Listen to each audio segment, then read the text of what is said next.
జానకే coffee తీసుకురా.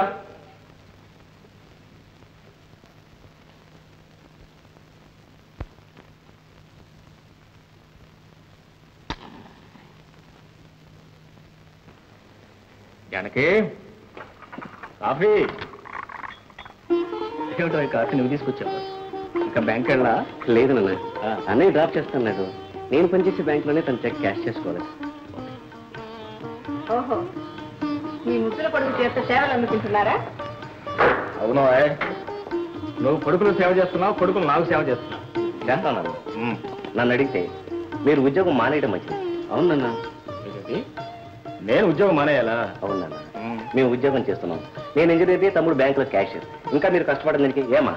నీకేనాయన దొరలు చెబుతారు.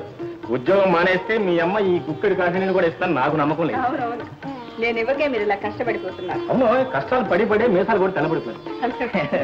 చూడు, భార్యలు అనటం భర్తల సొత్తు.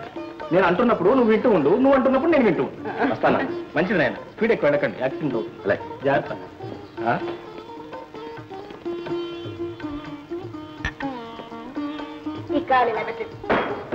కాళ్ళు నొప్పులు వయసులో ఆ రోజులు పోయినాయి, జాగ్రత్తగా ఉండాలి.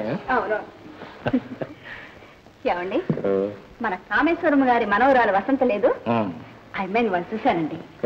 మన వాసు పక్క నిలబడితే రతి మన్మధులా ఉంటారు. అదేమిటో ఇదే మాట సుబ్బాయమ్మ మనవరాల విషయంలో కూడా చెప్పినట్టు జ్ఞాపకం.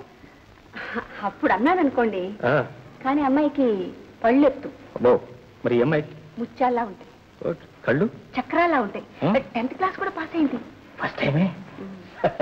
లేకపోతే నీ మొహం ఆ రామలక్ష్మి గారు అమ్మాయి ఏదో ఇంటర్మీడియట్ ఫస్ట్ క్లాస్ లో పాస్ అని చెప్పావు కదా. అప్పుడు చెప్పాననుకోండి, కానీ అమ్మాయికి వెళ్ళకండి. నన్ను చూస్తుంటే గోడను చూస్తున్నట్టుంది. మరీ మంచిది కదా. నీ మీద కోపం వచ్చినప్పుడు అబ్బాయిని చూస్తున్నట్టుంటది, అబ్బాయి మీద కోపం వచ్చినప్పుడు నిన్ను చూస్తున్నట్టుంటది. ఏ గొడవ లేకుండా పోతుంది. అబ్బాయి అదేం కుదరదు. కానీ ఆ సీతారామయ్య గారి కూతురు తెలియకే తెలుసు.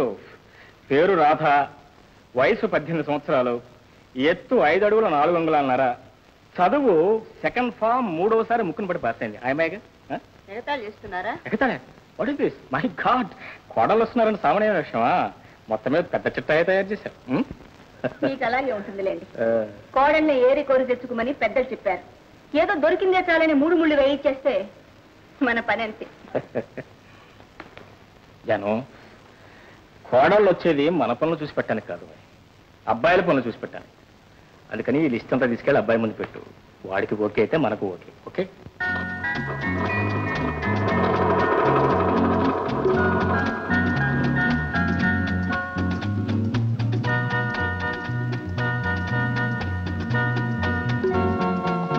Hello. Good evening junior engineer గారు. చీఫ్ ఇంజనీర్ గారు అమ్మాయి, గుడ్ ఈవినింగ్. కూర్చోండి. Thank you. మీ నాన్నగారు ఉన్నారా? ఉన్నారు. మీరు నాన్నగారి కోసమే వచ్చారా? అఫ్ కోర్స్, మీకోసం కూడా అనుకోండి. ముందుగా మీ నాన్నగారితో పని. Good evening. Sorry my boy. Thank you sir. Evening. మీరు చెప్పినట్టు పేపర్స్ పుటప్ చేశాను, ఒకసారి చూసి సంతకాలు పెట్టి రేపిస్తే. Good, you will come up. Thank you sir. వస్తాను సార్. డాడీ, నేను మా ఫ్రెండ్ ఇంటికి వెళ్ళాలని చెప్పానే, ఇంజనీర్ గారిని కాస్త డ్రాప్ చేయమని daddy. Okay Vasu, I think you don't mind it. With pleasure sir. Thank you daddy. Bye bye. నిజంగా మీ ఫ్రెండ్ ఇంటికేనా? నిజంగా కాదు. మరి ఎక్కడికి? బీచ్కి. బీచ్కి అండి. బీచ్ కా?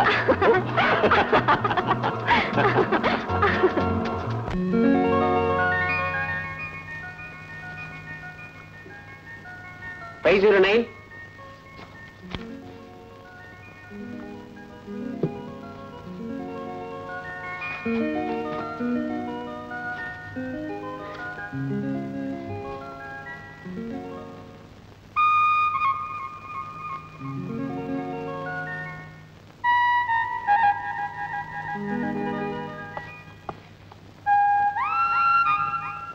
గోపి, ఎవరికోసం ఎదురు చూస్తున్నావు? అబ్బే, ఎవరికోసం చుట్టలేదు.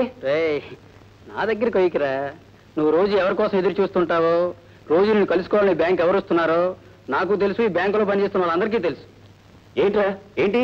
అదేరా, నీతో కలిసి కాలేజీలో చదువుకున్న అమ్మాయి, మన బ్యాంక్ ఏజెంట్ గారు అమ్మాయి గీత, రోజు వాళ్ళ నాన్నగారిని కలుసుకోవాలని నెపంతో బ్యాంక్ వచ్చి నేను కలుసుకోవటంలే మాకు తెలియదు అనుకున్నావా?